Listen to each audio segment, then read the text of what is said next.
अस्सलाम वालेकुम गाइस, कैसे हैं? उम्मीद करता हूँ आप सब खैरियत से होंगे। अच्छा गाइस, लास्ट वीडियो में मैंने आपको बताया था कि जनरल वर्क परमिट पे और क्रिटिकल स्किल वीज़ा के लिए कितनी सैलरी होनी चाहिए मिनिमम कि आपको स्टैम्प 4 या परमानेंट रेजिडेंस मिल जाए, ठीक है? उसके बाद मैंने ये भी बताया था कि अगर कोई जनरल वर्क परमिट पे होता है या कोई क्रिटिकल स्किल पे होता है तो उस वो कितनी देर में अपनी वाइफ को यहाँ पे बुला सकता है, ठीक है? अ, अच्छा, तो इसके बाद ना मेरे से बहुत सारे लड़कों ने मैसेजेस करके ये पूछना शुरू कर दिया कि क्या मेरी जॉब या मेरी जो डिग्री है वो इस लिस्ट में आती है कि नहीं आती। तो देखिए, मैंने लास्ट वीडियो में भी आपको बताया था कि इंटरप्राइज गवर्नमेंट डॉट आई की वेबसाइट पे आपने जाना है, वहाँ पे इन चीज़ों से रिलेटेड सारी इन्फॉर्मेशन पड़ी हुई है, आप जाके खुद सर्च कर सकते हो, ठीक है? आपको ना तो मेरे पे डिपेंडेंट होने की ज़रूरत है, ना आपको किसी और से पूछने की ज़रूरत है या परेशान होने की ज़रूरत है, ठीक है? तो ये जो छोटी-छोटी चीज़ें होती है ना, इनको कोशिश किया करें खुद से मैनेज किया करें। मैंने तकरीबन जो लास्ट मेरी वीडियोज़ भी है ना, उसमें भी मैं ये करता होता हूँ कि या तो डिस्क्रिप्शन में या कमेंट्स में या बात करते हुए मैं आपको वेबसाइट का बता देता हूँ कि ये वाली वेबसाइट है, वहाँ पे जाके ये वाली इन्फॉर्मेशन पड़ी होगी, ये ले लो, ठीक है? तो अगर आपको फिर भी नहीं आती तो आप गूगल पे सिर्फ ये सर्च करें कि गवर्नमेंट ऑफिशियल वेबसाइट्स इन आयरलैंड, ठीक है? तो आपको डिफरेंट वेबसाइट्स मिल जाएंगी, तो वहाँ पे हर हर चीज़ से रिलेटेड जो भी आपको क्वेश्चन होगा वो वहाँ पे पड़ा होता है, ठीक है? लेकिन फिर भी क्योंकि ये भी नहीं मुझे पता था कि ये भी क्वेश्चन होंगे, ठीक है? तो अब क्योंकि लड़कों ने पूछा तो मैंने कहा कि मैं इसके ऊपर एक छोटी सी वीडियो बना देता हूँ, ठीक है? मैं आपको फील्ड्स के बारे में बताऊँगा कि कौन-कौन सी जो फील्ड्स हैं, वो क्रिटिकल स्किल वीज़ा की लिस्ट में आती हैं, ठीक है? और आप पाकिस्तान से, इंडिया से, बांग्लादेश से आप कहीं से भी अप्लाई कर सकते हो, ठीक है? तो इसमें मैं जनरल वर्क परमिट का नहीं बता रहा, उससे रिलेटेड जॉब्स नहीं बता रहा, मैं वो बता रहा हूँ जो कि क्रिटिकल स्किल की लिस्ट में आती हैं, ठीक है? और इसमें भी मैं हर एक को कवर नहीं कर रहा, मैंने बेसिकली जो टॉप 4 या 5 जो प्रोफेशंस हैं, ठीक है? जो एजुकेशन है उससे रिलेटेड मैंने इन्फॉर्मेशन थोड़ी-सी यहाँ पे गैदर की है, जिसमें कि जो कि बहुत सारे तकरीबन 70-80% लोगों को कवर कर देगी, ठीक है?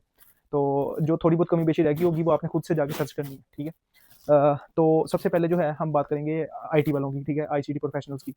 तो अ, इसमें जो है technology and telecommunication directors, IT specialist managers, ठीक है? BIM managers, IT project and programme managers, IT business analyst, architecture and system designers, programme and software development professionals, web design and development professionals and other ICT professionals, ठीक है? तो अब कुछ fields हैं जो कि आपको शायद क्योंकि इसमें है नहीं, जैसे क्लाउड कंप्यूटिंग होगी, ठीक है? AWS या एज़्योर पे जिन्होंने काम किया है, ठीक है? और डाटा एनालिस्ट हो गए, डाटा साइंटिस्ट हो गए, ठीक है? तो ये वो फील्ड्स हैं जो कि इसमें मेंशन नहीं मैंने की। तो ये जो सारी फील्ड्स हैं आईटी से रिलेटेड, और अभी मैंने थोड़े दिन पहले मैं सर्च कर रहा था, उसमें क्लाउड कंप्यूटिंग और सॉफ्टवेयर डेवलपमेंट की जो जॉब्स हैं वो डाटा एनालिस्ट और डाटा साइंटिस्ट से ज़्यादा भी हैं और उनका कंपटीशन भी कम है, ठीक है? तो ये आपने जो जिन लोगों ने आइलैंड से अभी पाकिस्तान से आइलैंड आना है या जो भी सोच रहे हैं कि मैं मास्टर प्रोग्राम किस में करूँ, ठीक है? तो वो इन चीज़ों का थोड़ा ख्याल रखें, क्योंकि मुझे जब मैंने सेलेक्ट किया था उसको मुझे नहीं पता था क्लाउड कंप्यूटिंग और सॉफ्टवेयर इंजीनियरिंग की, और इनसे मैंने इस पे ये सर्च नहीं की थी कि किसका कंपटीशन कम या ज़्यादा है और किसकी जॉब ज़्यादा है, ठीक है? तो आने से पहले इस चीज़ के ऊपर आप अपनी सर्च कर लेना। अच्छा, तो ये तो थे आईसीटी प्रोफेशनल्स, ठीक है? ये सारे के सारे क्रिटिकल स्किल्स में आते हैं। अब सेकंड नंबर पे हम बात करेंगे इंजीनियरिंग की, ठीक है? ये पाकिस्तान में खास तौर पे जो यूईटी वाले, पंजाब यूनिवर्सिटी वाले और एग्रीकल्चर वाले हैं, ठीक है? वहाँ पे इंजीनियरिंग की बहुत सारी फील्ड्स हैं, ठीक है?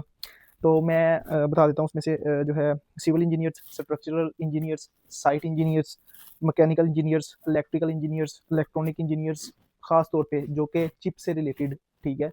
अगर आपका कोई प्रोग्राम है, ठीक है? वो पूरी दुनिया में जो है उसकी बहुत ही हाईएस्ट डिमांड है, ठीक है?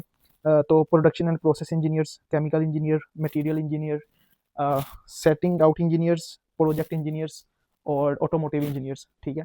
तो इनकी हाई डिमांड है, ये कि सारी क्रिटिकल स्किल में आती हैं, ठीक है? हो सकता है इसके अलावा भी अगर कोई आप इंजीनियरिंग कर रहे हो, ठीक है? क्योंकि कुछ और डिपार्टमेंट्स भी हैं, मुझे पता है इस बारे में। तो आपने जो मैंने आपको वेबसाइट बताई आपने उसी पे जाके सर्च करना है, ठीक है? तो आई होप कि आपकी वो वाली फील्ड भी उसमें आती होगी क्रिटिकल स्किल में, ठीक है? तो उसके बाद हम बात करते हैं मेडिकल वालों की।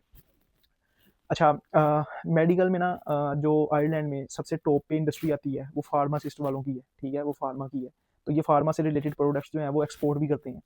तो एक लड़का था, ग्रिफिथ कॉलेज में पढ़ता था, और उसने मुझे बताया था कि मेरी क्लास के 85% लोगों को फार्मा में जॉब मिल गई थी, ठीक है? तो इतना ज़्यादा स्कोप है फार्मा वालों का।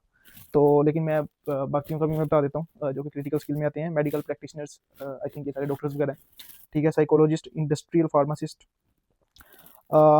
Radiographers, radiation therapist, vascular technologist, physiologist, gastro intestinal technologist, ठीक है? ये बड़े मुश्किल नाम होते हैं मेडिकल वालों के।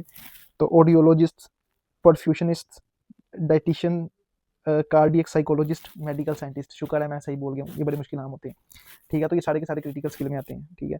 हाँ, और ये जो है ना, ये मैंने स्पेशल साइड पे इसको मैंने रखा है क्योंकि टीचिंग से जो रिलेटेड है ना, लोग समझते हैं कि पता नहीं टीचिंग से रिलेटेड कोई ऐसी फील्ड शायद है नहीं है, ठीक है। तो ये उन लोगों के लिए है कि जो लोग level 10 qualification teaching in third level institute और आईसीटी फोकस्ड प्रोग्राम्स, ठीक है, इसमें टीचिंग वगैरह कर रहे हैं, तो वो भी इसके लिए एप्लीकेबल है। तो आपने ये करना है कि ये जो मैंने अभी यहाँ पे बताया लेवल 10 क्वालिफिकेशन और teaching in third level institute, ठीक है, ये क्या होते हैं, अब ये चीज़ आपने खुद से सर्च करनी है, ठीक है। तो आई होप कि ये कोई मुश्किल काम नहीं है, आपको पता चल जाएगा, लेकिन आप करें। और ये टीचिंग से रिलेटेड वालों के लिए खास तौर पे ये मैंने चीज़ ऐड की थी कि उनको भी थोड़ा सा पता हो कि यहाँ पे उनके लिए भी बहुत स्कोप है और ये क्रिटिकल स्किल में आता है, ठीक है, और इतनी हाई डिमांड है, कोई हिसाब नहीं है। खास तौर पे आईसीटी वाले मेरे ख्याल ये वही है जो टैबटा वाले, जो टैबटा इंस्टीट्यूट है ना पूरे पाकिस्तान में बने हुए, जो टेक्निकल आपको जो स्किल्स है उससे रिलेटेड जो है वो टीचिंग कर रहे होते हैं, ठीक है। और इसमें एक और था, ये भी मैंने इसलिए ऐड किया है कि जो है ना, जब मैं पंजाब यूनिवर्सिटी जाता था या मैं यूटी में जाता था, ठीक है, यूटी में नहीं पंजाब में बेसिकली, तो वहाँ पे मुझे पता चलता था कि स्पोर्ट्स साइंस का डिपार्टमेंट है, ठीक है। तो सारी ज़िंदगी ये नहीं समझ आई कि जो बीएस केमिस्ट्री हम करते हैं या बीएस फिजिक्स वाले थे, ठीक है, या जो डिफरेंट डिपार्टमेंट्स हैं, मेट्रोलॉजी का डिपार्टमेंट था और इस तरह के कुछ और थे, ठीक है, तो इनकी जॉब्स कहाँ पे मिलती हैं, ये तो पता था कि कोई एक आधा इदारा होता है पाकिस्तान में और वहाँ पे अब 1000 बंदा निकला है तो क्या 2 बंदे जॉब करेंगे जाके, ठीक है। तो बहरहाल यहाँ पे सोशल साइंटिस्ट का मैंने एक दफ़ा पढ़ा था, तो अभी मैंने ये लिस्ट निकाली है, तो इसके बारे में मैं बता देता हूँ कि natural and social science professionals के लिए chemical scientist, medical laboratory scientist, biological scientist and biochemist, physical scientist, metrologist, operational forecaster, ठीक है। तो इसी तरह एग्रीकल्चर से भी रिलेटेड है, ठीक है, मेट्रोलॉजिकल डिपार्टमेंट से रिलेटेड भी बहुत सारी जॉब्स हैं, ठीक है, और ख़ास तौर पे जो डाटा एनालिस्ट और डाटा साइंटिस्ट है ना, वो भी इससे रिलेटेड इसलिए आ जाते हैं क्योंकि उन्होंने भी डाटा के ऊपर काम करना होता है, जो कि किसी भी डिपार्टमेंट से होता है, ठीक है। तो बहरहाल ये मेन फील्ड्स थी, ये मैंने आपको बता दी हैं। तो अब आपने ये सर्च करनी है कि आपकी फील्ड जो है वो इस उसमें आती है कि नहीं आती, और फिर पाकिस्तान में बैठ के आपने वहाँ से कैसे जॉब अप्लाई करनी है यहाँ पे, तो उस पर भी मैं अब एक अलग से वीडियो बनाऊँगा, ठीक है, इंशाल्लाह। तो वो पहले मैं थोड़ा सर्च करूँगा कि वो किस तरह की जा सकती है, क्योंकि मुझे अभी तक एक बंदा मिला था, अ, वो बंदा यहाँ पे मेडिकल डिवाइसेस पे काम करता है, ठीक है, और उसने पाकिस्तान से अप्लाई किया था और सीधा उसको वीज़ा मिला क्रिटिकल की बेस पर, वो यहाँ पे माशाल्लाह से मूव कर गया और वो वहाँ पे एज अ टीचर थे कहीं पे, ठीक है, किसी आई थिंक यूनिवर्सिटी में। तो आई होप कि ये वीडियो आपको अच्छी लगी होगी। अगर आपको मेरी ये वीडियो अच्छी लगी है तो आप समझदार हैं, ठीक है। तो मिलते हैं इंशाल्लाह नेक्स्ट वीडियो में। ओके जी, अल्लाह हाफिज़।